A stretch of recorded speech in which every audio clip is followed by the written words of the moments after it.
보통 저희가 교회에서 셋째 주에는 스승의 주일로 드리기도 합니다. 우리는요, 누군가에게 스승이 있습니다. 배움이 있고요. 당장 부모가 된다는 것은 자녀에게 스승이겠죠. 우리는 누군가에게 가르침을 받는 스승이 있고 또 누군가를 가르치고 전수하는 스승이 될 수 있는 그런 존재입니다. 그래서 오늘 우리가 스승으로서 앞선 자로서 과연 우리는 어떠한 삶을 살아야 하는가? 우리는 리더로서 살아야 되는 그런 부분들 가운데 그리스도인은 어떤 모습으로 살아야 할 것인지 오늘 우리가 좀 살펴보려고 합니다. 여러분, 리더와 보스의 차이를 아십니까? 리더와 보스 비슷한 말인 것 같은데요. 엄연히 많은 차이점이 드러납니다. 리더, 보스. 드라마나 영화를 보시면요, 마지막 회 정도 보시면 건성징악을 다루는 그러한 드라마나 영화를 보시면요, 마지막에 가면 리더와 보스의 차이점이 확연히 드러납니다. 이 주인공은요, 자신을 돕는 많은 사람들을 뒤로 하고 혼자 싸우러 나가죠. 그런데 그 악당의 가장 큰 우두머리는 어떻게 해요? 자신의 밑에 사람들부터 다 희생을 시키죠. 보내고. 그리고 나서 가장 마지막에 버티다가 그렇게 최후를 맞이하는 것, 그것을 우리는 볼 수 있습니다. 리더와 보스, 어떠한 차이점이 있을까요? 그림이 참 좋은 부분을 말해주죠. 보스는요, 많은 사람 앞에서 이제 명령을 주로 합니다. 그러나 리더는 본인이 앞서서 사람들을 이끌어주는 역할을 하는 것, 그게 리더인 거죠. 그래서 보스와 리더는 굉장히 많은 차이점을 가지고 있습니다. 특별히 리더는요, 이제 많은 사람들이 함께 하기를 원하죠. 그 사람들이 자발적으로 참여하고 또 함께 스스로 도움을 청하는 부분들이 많이 있습니다. 그러나 보스는요, 자신이 가장 중요하죠. 그래서 오히려 희생을 많이 시킵니다. 그리고 그 사람에게 책임을 회피하죠. 결국 벌과 어떠한 물리적인 힘으로 강제적으로 따르게 하는데 그러한 차이점이 있습니다. 최고의 리더는 누굽니까? 바로 우리 예수님이시죠. 예수님은요, 그렇게 결국 최후의 그 십자가를 지실 때 너희는 따라올 수 없어. 그리고 예수님 홀로 그렇게 이 제자들을 살려줘라, 보내줘라. 그리고 홀로 십자가에 지시는 것을 볼 수 있습니다. 우리는 과연 리더입니까? 보스입니까? 여러분이 자녀들을 훈육하고 여러분이 속한 공동체에 지위가 있고 그렇게 사람들에게 가르칠 때 많은 사람들이 따르기를 원하는 자일까요? 강압에 못 이겨서 억지로 따라오고 있는 것입니까? 그 사람과 함께 더불어 살아가고 있습니까? 아니면 내가 살기 위해 나를 따르는 자들을 죽이고 있습니까? 오늘 말씀을 통해서 우리가 다시 한번 리더로서 예수 그리스도를 본받아서 그의 걸음걸음 따라가며 참된 리더의 모습으로 주의 영광 드러내시기를 간절히 소망합니다. 오늘 본문 말씀 한번 보시면요, 이렇게 이야기하죠. 야곱이 가나안 땅 세겜 성읍에 이르러 성읍 앞에 장막을 치고 장막을 친 밭을 베크시타에 샀으며 거기에 제단을 쌓고 이름을 엘헬로이 이스라엘이라 불렀더라. 지금 오늘이 어떤 상황이냐면요, 야곱이 그렇게 밭담 아람에서 삼촌 라반의 집에서 열심히 살다가 11명의 아들을 낳고 4명의 아내를 두었고 이제 고향으로 돌아오는 데 있어서 형과 재회를 마침내 하게 되었습니다. 그리고 나서 이 야곱이 제단을 쌓았다는 거죠. 가나안 땅에. 그리고 엘로이 이스라엘이라고 불렀다는 거예요. 엘로이 이스라엘, 이건 무슨 뜻이냐면요, 하나님, 이스라엘의 하나님, 그런 의미입니다. 여기서의 이스라엘은요, 전체 이스라엘을 이야기하지 않습니다. 야곱 자신을 이야기하죠. 32장에서 야곱이 혼자 열심히 하나님께 간구하며 기도하다 씨름을 하죠.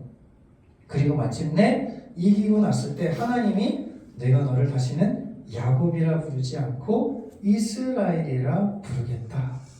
그래서 이제 엘로의 이스라엘, 이것은 다른 말로 말하면 뭐냐면 하나님, 나의 하나님, 그 고백인 거예요. 하나님을 그렇게 만나기 전까지 야곱의 모습은 어떠했습니까? 야곱, 발 뒤꿈치를 잡는 자, 속이는 자로 살았었죠. 형의 장자권을 팥죽 한 그릇에 뺏고 어머니와 모의해서 그 축복권도 뺏었고 삼촌 라반의 집에서 자기에게 좋은 양, 튼실한 양들에게만 가지를 보여줘서 자기를 끌어가는 속이는 자, 그런 삶을 살았던 야곱이었습니다. 자신의 힘과 능력으로만 살아왔던 거죠. 그런데 그런 그가 지금 엘로의 이스라엘, 하나님은 나의 하나님이시구나, 지금 그가 형과 제외한 이후에 그렇게 믿음으로 고백하고 있었다라는 거죠. 그가 변화가 되었다라는 겁니다. 속이는 자에서, 그리고 이제는 하나님을 인정하는 자로서. 특별히 야곱은요, 하나님을 만나기 전에 모습과 만난 이후의 모습이 확연히 달라지는 것을 볼 수 있습니다. 만나기 전에 그의 모습은 무엇이었냐면 보스였어요. 보스. 그런데 그가 변하게 되었습니다. 함께 살펴보도록 하겠습니다. 만나기 전에 어떤 일이 있었냐면요, 32장 6절 말씀 보니까 이제 사자를 보냈더니 사자가 와서 이야기하는 겁니다. 형 에서가 400명을 거느리고 지금 주인께 오고 있습니다.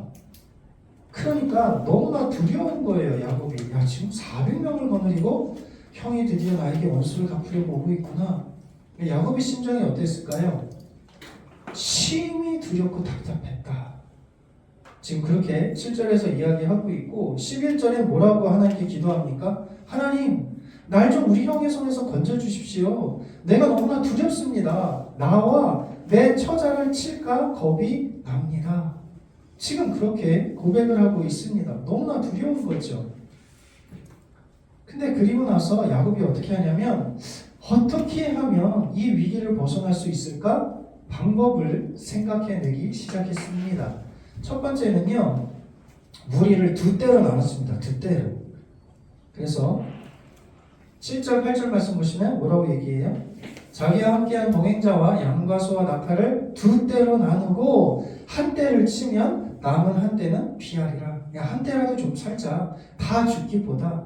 이렇게 먼저 인간적인 전략을 짰다는 거죠. 두 번째는요, 형을 위해서 예물을 3번으로 나눠가지고 앞서 보냅니다. 그 이유가 뭐냐면 혹시라도 형의 마음이 변할까봐. 그래서 18절에서 20절에 예물을 드릴 때 뭐라고 이야기했냐면, 야곱도 우리 뒤에 있습니다. 두 번째, 세 번째 보낼 때도 똑같이 말하고, 주의 종 야곱이 우리 뒤에 있습니다. 예물로 형의 감정을 푼 후에 대면하면 형이 혹시 나를 받아주리라. 그러니까 3번이나 보내는 거예요, 귀한 예물들을. 그러면서 이거는 당신에게 바치는 거고요, 주의 종 야곱은 뒤에 있습니다. 3번이나 이렇게 보내면서 형이 혹시 예물을 받으면 날 용서해 주지 않을까? 그렇게 생각했다는 거죠. 그리고 3번째, 밤에 2 아내와 2 여종과 11 아들을 인도의 야복강을 건너게 했습니다.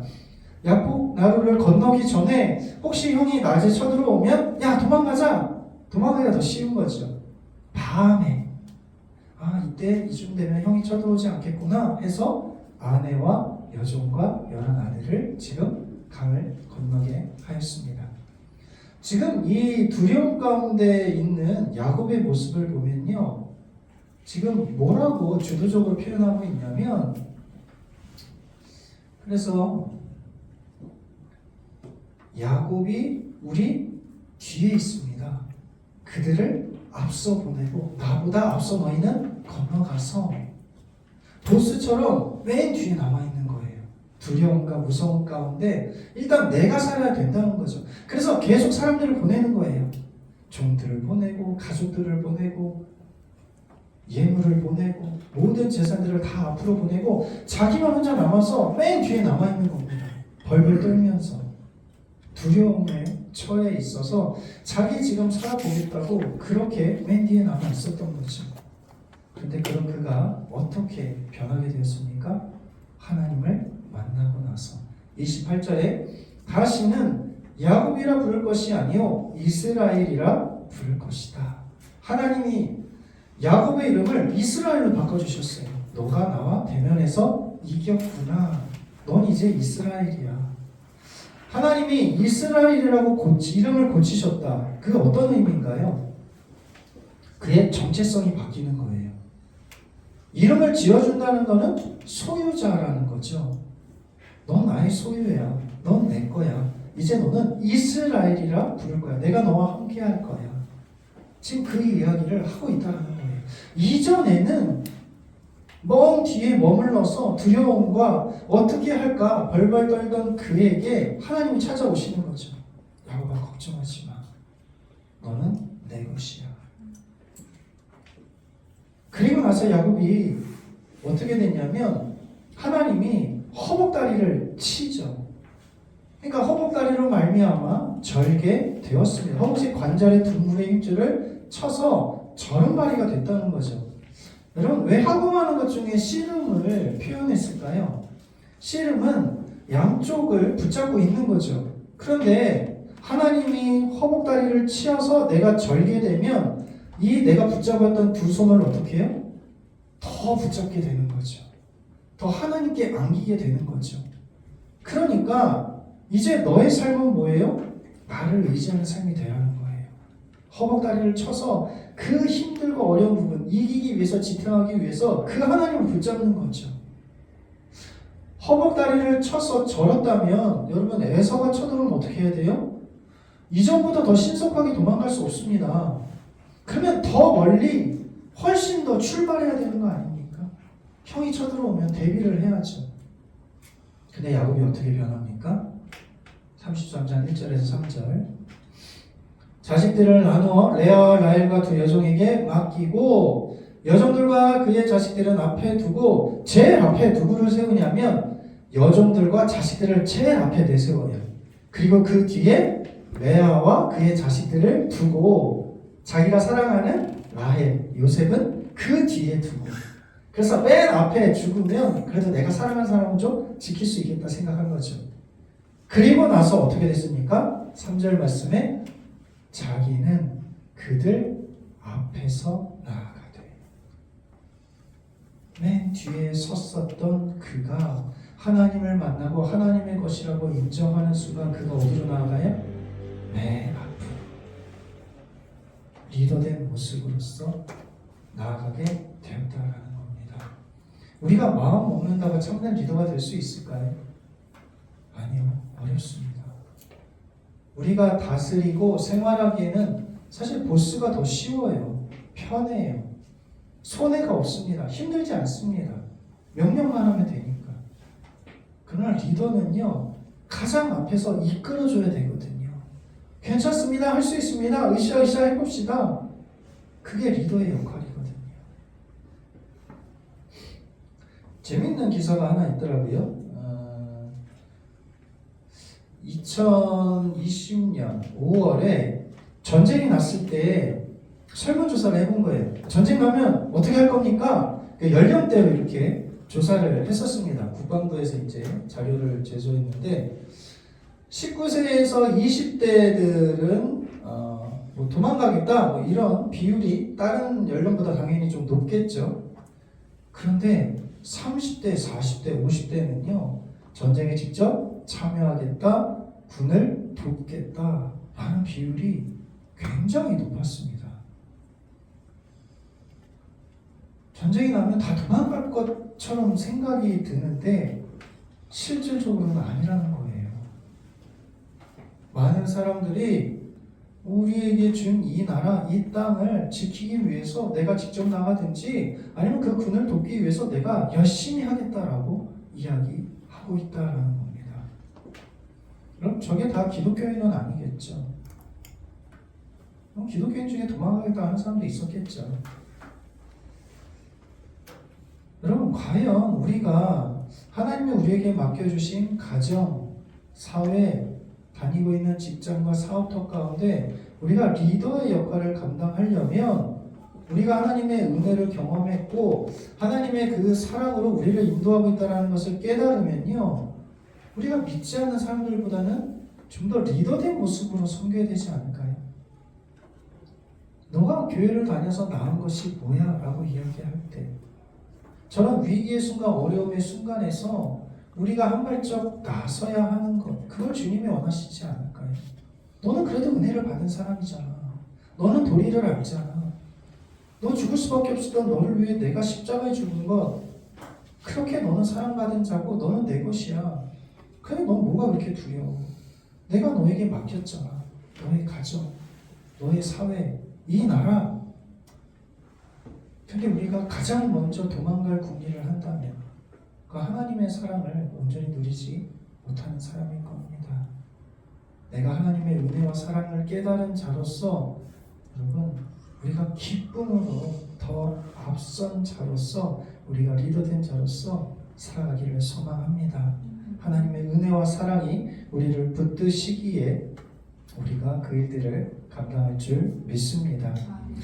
그런데 한 가지 더 우리가 조심해야 될 부분이 있습니다. 그것이 뭐냐면 우리가 앞선 자로서 리더로서 살아가야 되는데, 그러나 그렇다고 해서 세상의 모든 사람들의 그 불신앙적인 부분까지도 수용하고 받아줘라, 그것은 아닙니다. 우리가 사람들을 이끌어주고 다스려야 되는 것은 맞지만 그러나 우리의 신앙의 정체성은 확실하게 타협해서는 안 된다는 겁니다. 야곱을 한번 보세요. 지금 30장의 16절 17절에 야곱이 드디어 형 에서랑 화해를 했어요. 얼마나 기뻤을까요? 그 20년 묵었던 그 아픔, 고난이 드디어 해결이 됐어요. 그래서 에서가 동생아, 이제 우리 함께 살자, 같이 살자. 근데 그 야곱이요, 반대해요. 아니요, 형님 가는 길로 가십시오. 내가 그럼 종들이라도 좀 줄게. 아유, 형님, 난 충분히 은혜 많이 받았으니까 형님 가는 길 가세요. 타협하지 않아요. 같이 살지 않습니다. 왜? 지금 막 화해했는데 얼마나 하고 싶은 이야기가 많겠어요. 그런데 같이 가지 않아요. 에서는 세일로 돌아갑니다. 그리고 야곱은 가나안 땅에 머물죠. 오늘 우리가 말씀을 살펴본 것처럼 세겜 주장에게서 밭을 사고 제단을 쌓고 하나님 나의 하나님이라고 고백을 합니다. 왜 돌아갈까요? 왜 그렇게 화해되지 못하죠? 함께 사는 것보다 더 중요한 게 뭐예요? 정체성이에요. 그들을 이끌어주고 받아주는 것, 세상을 우리가 포용하는 것 너무나 중요합니다. 그러나 우리가 정체성을 잃어버리면 안 돼요. 야곱은 형과 화해하고 함께 행복하게 살 수 있는 얼마든지 좋은 환경이 있었지만 그게 중요한 게 아니라 이제 나는 이스라엘로서 하나님의 것이고 하나님을 위해 살아가야 된다는 걸 깨달은 거예요. 아브라함과 아버지 이삭으로 받았던 그 축복의 약속이 자신에게 이어진다는 것을 드디어 깨닫게 됩니다. 그래서 형과의 화해, 형과의 친목은 할 수 있지만 가는 길은 다른 거예요. 야곱은 약속의 땅에서 밭을 샀고 거기서 지내면서 하나님의 뜻을 이룰 것을 기대하게 됩니다. 이게 우리가 해야 할 일인 거죠. 리더된 자로서 수용하고 포용하지만 그러나 우리의 정체성은 결코 흔들리면 안 됩니다. 많은 교회들이 예수 그리스도 안에서 하나 됩시다 라고 이야기를 해요. 그런 모임들을 너무나 많이 주장합니다. 그런데 그 예수님을 믿기 위해서 이것도 되고 저것도 되고 다 된다고 받아들여요. 진리의 문제가 흔들리면요, 진리의 문제를 타협하면 여러분 우리 다시 되돌릴 수 없습니다. 그러면 우리의 정체성을 굳게 붙들고 나아가야 됩니다. 우리의 리더 주님이 앞서 가시잖아요. 주님이 말씀하시고요, 주님께서 가신 길 우리가 따라가면 됩니다. 뭘 할지 우리는 방황할 필요가 없어요. 말씀하신 대로. 근데 여러분 제가 말씀드린 것처럼 리더된 삶이 정말 쉽지 않아요. 더 많은 희생, 어려움, 그들의 아픔까지도 내가 품어줘야 되기 때문에 하나님이 이사야 선지자를 부르셨습니다. 이사야 6장 말씀 보시면요. 과연 누가 우리를 위해 갈꼬? 라고 이야기하는데 이사야가 당당히 이야기하죠. 주님, 내가 여기 있사오니 나를 보내소서. 그런데 하나님이 뭐라고 얘기하시냐면 너 가서 전해. 너희가 보아도 보지 못하고 알지 못하고 들어도 깨닫지 못할 거야. 이사야가 당황스러운 거죠. 네? 가서 하나님은 사랑이고 하나님 믿으면 잘 될 것이에요. 주께로 돌아오세요. 그 말씀이 아니라 너희는 이제 들어도 듣지 못하고 깨닫지 못하고 너희는 심판받을 거야. 그 말을 전하려는 거예요. 이사야가 당황해서 어느 때까지 이렇게 전해야 됩니까? 그러니까 하나님 뭐라고 얘기하세요? 이 땅이 황폐화되고 사람들이 멀리 끌려갈 때까지 완전히 멸망해서 황폐화될 때까지 그렇게 해라. 만약 제가 이사야라면 하나님께서 그렇게 명령 내리실 줄 몰랐죠. 저 감당 못해요. 하나님 절 보내지 마세요. 다른 사람 보내세요. 그렇게 말하고 싶을 것 같아요. 근데 이사야는 순종하죠. 심지어 이사야가 어떤 것까지 순종합니까? 이사야 20장 말씀 보세요. 2절 3절에 여호와께서 이렇게 이야기합니다. 갈지어다 내 허리에서 배를 끌고 내 발에서 신을 벗을지니라 하시매 그가 그대로 하여 벗은 몸과 벗은 발로 다니니라. 여호와께서 이르시되 나의 종 이사야가 3년 동안 벗은 몸과 벗은 발로 다닙니다. 너희가 그렇게 될 거라는 거예요. 이스라엘 너희가 3년 동안 하나님이 저한테 지금 벗어가지고 이렇게 다니라고 하면 할 수 있을까요? 근데 우리의 진정한 리더는 누구세요? 하나님이세요. 주님이 하시는 말씀은 언제나 옳습니다. 그게 선이고요. 그게 진리예요. 나의 방식과 나의 경험과 나의 이성대로 너희들을 리더되라 말씀하지 않아요. 주님이 주신 맡기신 사명 붙들고 그렇게 주님의 뒤를 따라가라 라는 겁니다. 벗은 몸과 벗은 발. 예수님이 다 그렇게 하셨잖아요. 십자가 질 때 이렇게 속옷 가리고 십자가에 달리나요? 아니요. 다 벗겨진 몸으로 달려요. 독수리가 쪼아가면서 피냄새 맡고 오라고 다 온몸에 상처를 내고 주님이 그렇게 돌아가셨어요. 우리한테 그렇게 요구하시진 않지만 그러나 주님이 때론 우리가 이해할 수 없고 때론 우리가 이해하기 힘든 부분도 그렇게 주님을 믿고 나아가라 말씀하고 있습니다.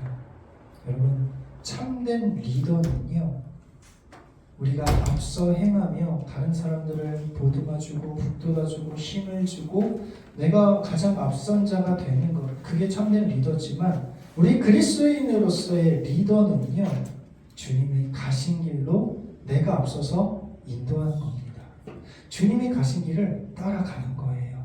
다른 사람들이 갈 수 없다라고 말할 때 함께 더불어 손잡고 주님께로 이끄는 것 그게 진정한 리더인 겁니다. 예수님께 나 혼자 가가지고 많은 상급과 포상을 받아야지 그건 보스의 모습이에요. 여러분 힘들지만 함께 갑시다. 주님 먼저 보내셨고 본을 보이셨고 그렇게 가셨습니다. 여러분 우리도 따라갑시다. 그게 리더입니다. 리더.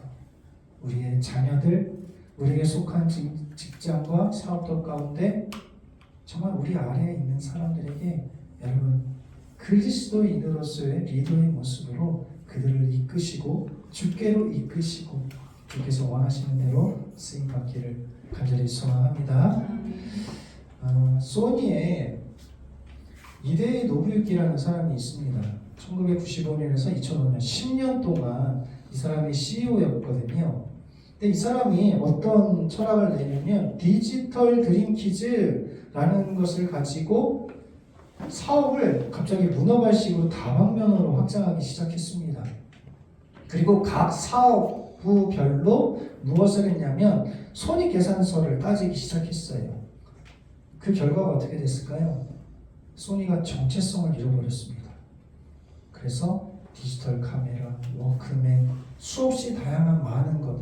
당시에 소니를 따라갈 자가 없었던 그 엄청난 놀라운 역량들이 무너지기 시작했어요.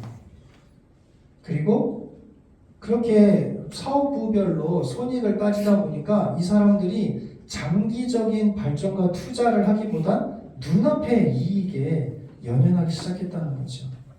그래서 결국에는 정체하게 되었습니다. 소니가요, 원래 TV로 굉장히 유명한 거 아십니까? 엄청난 그러한 선두주자였습니다. 그런데 결국 어떻게 돼요? LCD, PDP, 삼성, LG한테 뺏기고 말죠. 그 10년 만에 물러나게 되었습니다. 그럼 우리의 생각과 우리의 삶의 방향은요, 하나님께서 이미 우리들에게 정해주셨어요. 너는 이스라엘이야. 야곱에게 말씀하신 것처럼 오늘 우리에게도 정해진 바와 상황이 있습니다. 우리에게 맡겨주신 거예요. 그 길을 갈 때 실패와 어려움은 당연히 있을 수 있죠. 그러나 주님께서 원하시는 실패, 주님께서 원하시는 수치, 주님께서 감당하길 원하는 어려움은 괜찮은 겁니다. 그것을 주님이 원하시면 온전히 묵묵히 그 길 따라가시기를 간절히 소망합니다. 말씀을 정리하겠습니다. 우리에게 하나님이 맡겨주신 귀한 가정, 직장, 사업터, 속한 공동체 가운데 우리는 스승의 위치, 리더의 위치로서 살아갑니다. 그 가운데서 우리는 예수 그리스도에게로 인도해야 될 귀한 사명이 있는 줄 믿습니다. 리더로서 예수 그리스도께서 가신 그 길 묵묵히 따라가시면서 결코 우리의 정체성 흔들리지 마시고 주님이 가신 길을 걸음걸음 가면서 주께서 우리에게 원하시는 일들 온전히 감당하기를 소망합니다. 어려워도 힘들어도 우리가 예수 그리스도를 닮아가며 주님만 섬기며 리더로서 주의 나라 이뤄가시고 다시 한번 하나님께 영광 돌리실 수 있는 저와 우리 모두에게